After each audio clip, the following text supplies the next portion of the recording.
All right, welcome to reading number 18 through 1st and 2nd Samuel. Now today in chapters 3 and 4. By way of a brief recap, even though David had been anointed once again for the second time to become king, however, there was still resistance.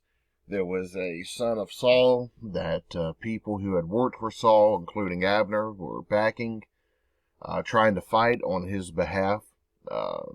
However, the momentum what wasn't going well for that side, and where we left off, David was the one who was had the favor.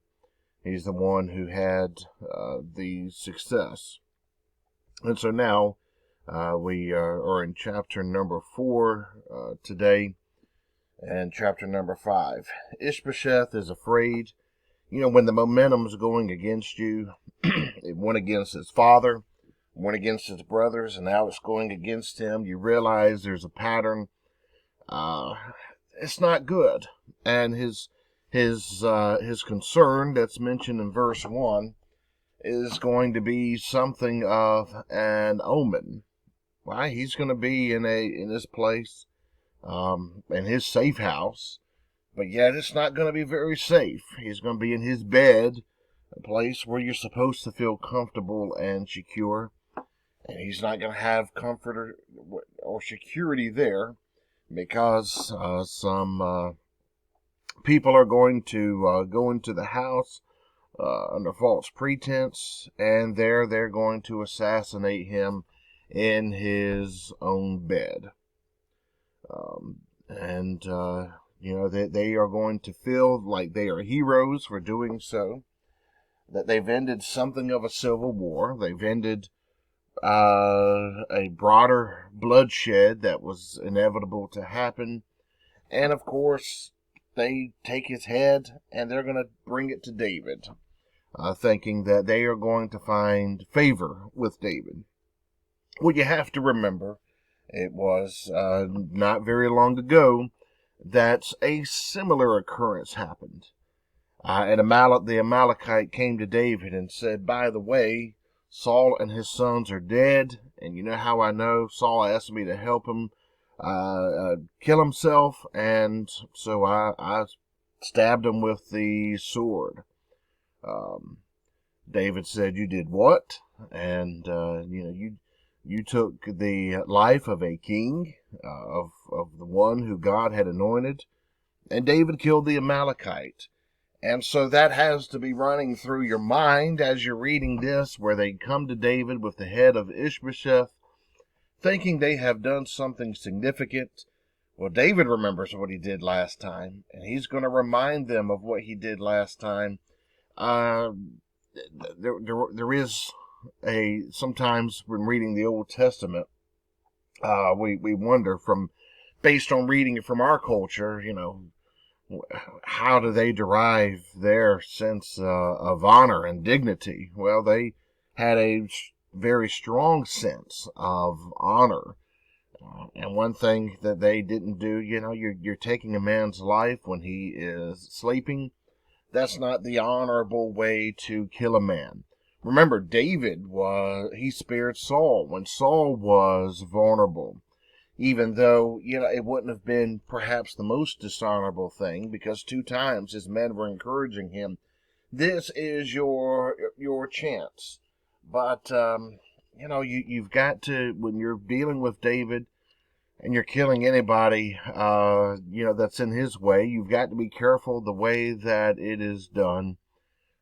David would have rather met him in battle and taken care of things that way. So curiously, they buried the head of Ishbosheth in the tomb of Abner, who we talked about in the previous reading. All right, then we move into chapter number 5. For the 3rd time, David is anointed king of Israel. However, this time it's going to stick, for a while at least.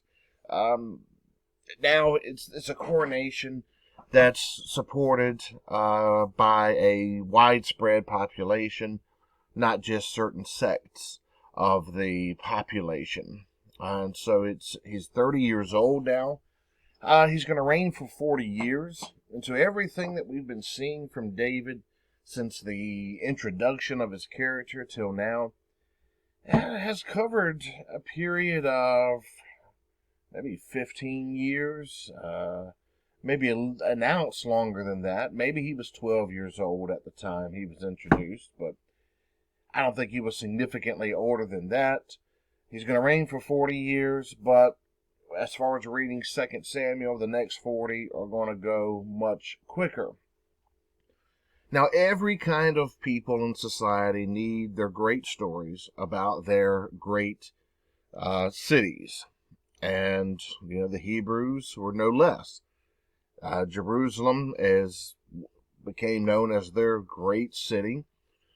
The city of David was known as. Well, what David does now is he's going to recapture the Jerusalem that which had been occupied by Jebusites. And so with that, he's his first move is a good move. We're going to tighten up our homeland security, as it were.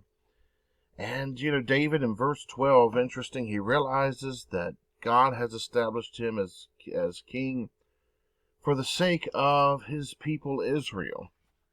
So David's thinking the right things. This isn't for him. This is for the corporate people. This is for the community. And then in verse 13 here, he takes more concubines and wives from Jerusalem.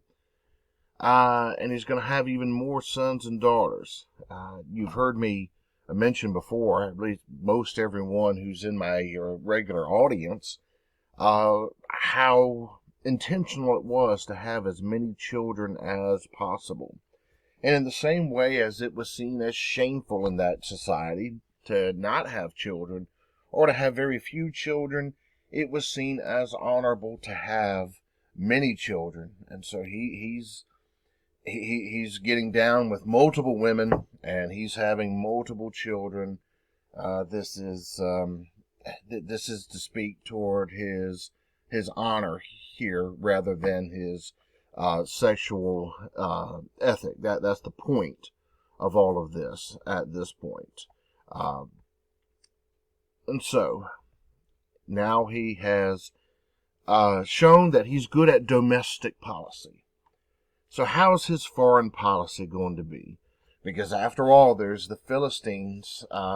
You've got to deal with them at some point. And it's still looking good for David. He's talking to God. He's praying. He's going to defeat the Philistines. And in fact, they're going to come back up against him quickly again. And he's going to pray again, and God's going to give him the strategy, and he is going to defeat them once more. In fact, in verse 21, the Philistines abandoning their idols there. I mean, wow, this is very effective what David is doing. A domestic policy victory with retaking Jerusalem. And asserting that as his capital going forward. Foreign policy hero with defeating the Philistines to such a degree they're abandoning their idols. So we understand even in our culture how politics works. Early in administrations are the times of usually the most widespread popularity. In politics, it's easy to start off at the top, accomplish a couple of things, perhaps with bipartisan support, things that everybody can agree with. The real question and the real problem is maintaining that popularity. So as we continue on, we will, that is the question that remains here. Is David going to retain this popularity? Because remember, the first thing he did, that Saul did, was mess up. David is being successful. Let's hope it continues. All right, I'll meet you again on the next reading.